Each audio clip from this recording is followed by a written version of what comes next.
ಇಲ್ಲ ಇಲ್ಲ, ನಾನು ರಾಜೀನಾಮೆ ವಿಷಯದಲ್ಲಿ ಬಂದಾಗ ನಾನು ನಿಷ್ಠಾವಂತ ನಾರಾಯಣಸ್ವಾಮಿ ಕಾಂಗ್ರೆಸ್ ನೋವಲ್ಲಿ ಬೇಜಾರಲ್ಲಿ ಹೇಳಿರ್ಬೋದು. ನಾವು ಮಾತಾಡ್ತೀವಿ, ನಾವು ರಾಜೀನಾಮೆ ಕೊಡ್ತೀವಿ ಅನ್ನೋದಲ್ಲ, ನಾವು ಮೆಸೇಜ್ ಅನ್ನ ಕೊಡಬೇಕು ರಾಷ್ಟ್ರೀಯ ನಾಯಕರಿಗೆ, ರಾಜ್ಯ ನಾಯಕರಿಗೆ. ಸಾಮಾಜಿಕ ನ್ಯಾಯ ಕಾಂಗ್ರೆಸ್ ಪಾರ್ಟಿ ಇಲ್ಲ ಅಂತ, ಸಾಮಾಜಿಕ ನ್ಯಾಯ ಕೊಡಬೇಕು ಅಂತ. ಒಗ್ಗಟ್ಟು ಪ್ರದಕ್ಷಿಣೆ ಮಾಡೋದು, ರಾಜೀನಾಮೆ ಕೊಡೋದ್ರಿಂದ ಒಗ್ಗಟ್ಟು ಪ್ರದಕ್ಷಿಣೆ ಆಗೋದಿಲ್ಲ ಅಲ್ಲ. ಅದೇ ಬೇರೆ ಇಶ್ಯೂ, ಇದೇ ಬೇರೆ ಇಶ್ಯೂ. ಇವತ್ತು ಸರ್ಕಾರ ಇದೆ, ಡೆವಲಪ್ಮೆಂಟ್ಸ್ ಮಾಡಬೇಕಾಗ್ತದೆ. ರಾಜೀನಾಮೆ ಕೊಟ್ಬಿಡ್ತೀವಿ ಅಂತ ಹೇಳ್ಬಿಟ್ಟು ನಾವು ಸುಮ್ಮನೆ ನಾವು ನಮ್ಮ ಕಾರ್ಯಕರ್ತರನ್ನ ನಾವು ಇದು ಮಾಡೋದು ಬೇಡ, ವೀಕ್ ಮಾಡೋದು ಬೇಡ. ಸರ್ಕಾರ ಇದೆ, ಒಳ್ಳೆ ಒಳ್ಳೆ ಕೆಲಸ ಮಾಡಿದ್ದೀವಿ, ಸರ್ಕಾರ ಒಳ್ಳೆ ಒಳ್ಳೆ ಕಾರ್ಯಕ್ರಮ ಕೊಟ್ಟಿದೆ. ಒಂದು ವಿರೋಧ ಮಾಡೋದು ನಾವೇನಂದ್ರೆ, ಕೋಲಾರ ಜಿಲ್ಲೆಗೆ ಅನ್ಯಾಯ ಆಗಿದೆ, ಕೋಲಾರ ಜಿಲ್ಲೆಗೆ ಸಾಮಾಜಿಕ ನ್ಯಾಯ ಸಿಕ್ಕಿಲ್ಲ. ಹೈಕಮಾಂಡ್ ಮುಂದೆ ವ್ಯಕ್ತಪಡಿಸ್ತೀವಿ, ನಾಳೆ ಮಾತಾಡ್ಕೊತೀವಿ, ಏನು ಮಾಡಬೇಕು, ಎಲ್ಲಿ ನಾವು ಮಾತಾಡಬೇಕು, ಏನು ಮಾಡಬೇಕು ಅಂತ ನಾಳೆ ತೀರ್ಮಾನ ಮಾಡ್ತೀವಿ. ನಾಳೆ ಇಲ್ಲ, ನಾವು ರಾಜೀನಾಮೆ ಕೊಡಂತ ತೀರ್ಮಾನಕ್ಕೆ ಹೋಗಬಾರ್ದು ಅಂತ ನಾನು ಅಂದ್ಕೊಂಡಿದ್ದೀನಿ. ಆದರೆ ಕಾಂಗ್ರೆಸ್ ಪಕ್ಷ ಒಂದು ಇತಿಹಾಸ ಇದೆ, ಕಾಂಗ್ರೆಸ್ ಪಕ್ಷದಲ್ಲಿ ಸಾಮಾಜಿಕ ನ್ಯಾಯ ಇದೆ. ಅದೆಲ್ಲೋ ಒಂದು ಕಡೆ ದಾರಿ ತಪ್ತಾ ಇದೆಯೇನೋ, ಇದನ್ನ ಪಕ್ಷದ ನಾಯಕರು ಹೈಕಮಾಂಡ್ಗೆ ಸಾಮಾಜಿಕ ನ್ಯಾಯ ಬಿಟ್ಟು ಬೇರೆ ದಾರಿ ಕಾಂಗ್ರೆಸ್ ಪಾರ್ಟಿ ಹಿಡಿತಾ ಇದೆಯಾ ಅನ್ನೋದನ್ನ ಒಂದು ಮೆಸೇಜ್ ಅನ್ನು ಕೊಡಬೇಕು. ಮುಂದಿನ ದಿನಗಳಲ್ಲಿ ಸರಿ ಮಾಡೋದಕ್ಕೆ ಏನು ಮಾಡ್ತೀರಿ, 28ಕ್ಕೆ ಮತ್ತೆ ಕಾಂಗ್ರೆಸ್ ಸರ್ಕಾರ ರಾಜ್ಯದಲ್ಲಿ ಬರಬೇಕು ಅಂತ ನೀವೇನು ಪ್ರಯತ್ನ ಮಾಡ್ತಾ ಇದ್ದೀರಿ, ರಾಜ್ಯ ನಾಯಕರು, ರಾಷ್ಟ್ರೀಯ ನಾಯಕರುಗಳು, ಇದು ಸರಿ ಮಾಡ್ಕೊಳ್ಳಿಲ್ಲ ಅಂದ್ರೆ ಕಷ್ಟ ಆಗಲ್ವಾ ಅನ್ನೋ ಮೆಸೇಜ್ ಅನ್ನ ಕೊಡಬೇಕು ಅಂತ ನಾವು ಸಭೆಗೆ ಸೇರ್ತಾ ಇದೀವಿ. ನಾವು ಜಿಆರ್ ಆರ್ಥೋಪೆಡಿಕ್ಸ್ ಕೋಲಾರ್ ಮೂಳೆ ಚಿಕಿತ್ಸಾ ಕೇಂದ್ರ ಅತ್ಯಾಧುನಿಕ ತಂತ್ರಜ್ಞಾನ ಬಳಸಿ ಎಲ್ಲ ಮೂಳೆ ಸಂಬಂಧಿ ಸಮಸ್ಯೆಗಳಿಗೆ ಪರಿಹಾರ. ಜಾಯಿಂಟ್ ರಿಪ್ಲೇಸ್ಮೆಂಟ್, ಸ್ಪೋರ್ಟ್ಸ್ ಸಂಬಂಧಿ ಸಮಸ್ಯೆಗಳು, ಮೂಳೆ ಮುರಿತ, ಸ್ಪೈನ್ ಶಸ್ತ್ರಚಿಕಿತ್ಸೆಗಾಗಿ ನುರಿತ ಮೂಳೆ ತಜ್ಞರನ್ನು ಸಂಪರ್ಕಿಸಲು 7022532255ಕ್ಕೆ ಇಂದೇ ಕರೆ ಮಾಡಿ.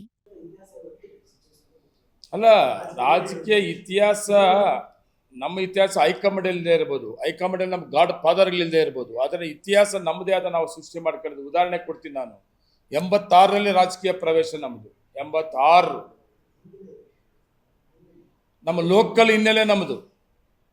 ಆದರೆ ನಮ್ಮಪ್ಪ ನಮ್ಮ ತಾತವ್ರು ರಾಜಕಾರಣದಲ್ಲಿ ಇಲ್ಲದೆ ಇದ್ರು ಕೂಡ ನಾವು ರಾಜಕಾರಣಕ್ಕೆ ಬಂದ ಮೇಲೆ, ನಾನಾಗಿರ್ಬೋದು, ಬಂಗಾರಪೇಟೆ ಮೇಲೆ ನಾರಾಯಣಸ್ವಾಮಿ ಆಗಿರ್ಬೋದು, ಇಲ್ಲ ಕೊತ್ತೂರು ಮಂಜುವರಾಗಿರ್ಬೋದು, ನಮ್ಮ ಇತಿಹಾಸವನ್ನು ನಾವು ಸೃಷ್ಟಿ ಮಾಡಿಕೊಂಡು ನಮ್ಮದೇ ಆದ ಒಂದು ಸ್ಟ್ರೆಂತನ್ನು, ಗೌರವವನ್ನು ರಾಜಕೀಯದಲ್ಲಿ ನಾವು ನಮ್ಮ ಕ್ಷೇತ್ರಗಳಲ್ಲಿ ಉಳಿಸ್ಕೊಂಡಿದ್ದೀವಿ.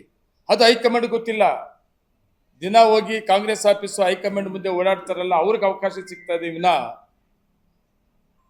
ನಾವು ಕಾಂಗ್ರೆಸ್ ಪಕ್ಷಕ್ಕೆ ಆಸ್ತಿ ಆಗಿದ್ದೀವಲ್ಲ, ನಾವು ಆಸ್ತಿ ಆಗಿದ್ದೀವಿ ಕಾಂಗ್ರೆಸ್ ಪಕ್ಷಕ್ಕೆ, ಇದನ್ನು ಗುರುತಿಸ್ತಾ ಇಲ್ಲ ಅನ್ನೋದು ಬೇಜಾರಿದೆ.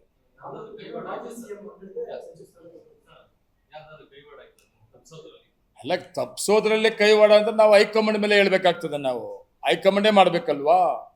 ಇನ್ನು ನಮಗೆ ನಾರಾಯಣಸ್ವಾಮಿ ನಾನಾಗಲಿ, ನನ್ನ ಮೇಲೆ ನಾರಾಯಣಸ್ವಾಮಿ ಆಗಲಿ, ಕೊತ್ತೂರು ಮಂಜು ಮೇಲೆ ನಾವು ಯಾರು ಕೂಡ ಒಬ್ರಿಗೊಬ್ರು ಏನು ಮಾಡ್ಕೊಂಡು ನಮ್ಮ ಜಿಲ್ಲೆಯಲ್ಲಿ. ಅದ್ರ ರೂಪಾ ಮೇಡಮ್ನವ್ರು ಬಂದರೆ ಅವ್ರದ್ದು ಬಿಡಿ, ಅವ್ರದ್ದೊಂದು ಲೆವೆಲ್ ಆಗೋಯ್ತು. ಅವ್ರ ಬಗ್ಗೆ ನಾನು ಬೇರೆ ರೀತಿ ಮಾತಾಡೋಕೆ ಹೋಗಿದ್ದೆ. ರೂಪಾ ಅವರಂದರೆ ರಾಷ್ಟ್ರೀಯ ನಾಯಕರು, KH ಮುನಿಯಪ್ಪಾಜಿ ಅವರು ರಾಷ್ಟ್ರೀಯ ನಾಯಕರು.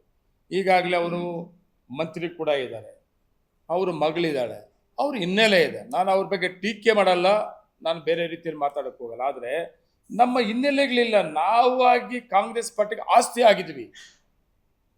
ಕಾಂಗ್ರೆಸ್ ಪಕ್ಷ ನಮ್ಮದೇ ಒಂದು ಆಸ್ತಿ.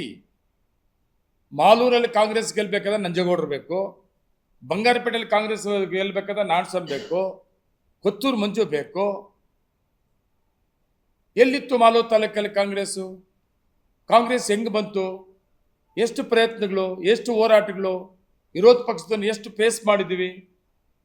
ಇದನ್ನ ಹೈಕಮಾಂಡು ಎಲ್ಲೋ ಒಂದು ಕಡೆ ಯೋಚನೆ ಮಾಡಲಿಲ್ಲ ಅನ್ನೋದು ನೋವು.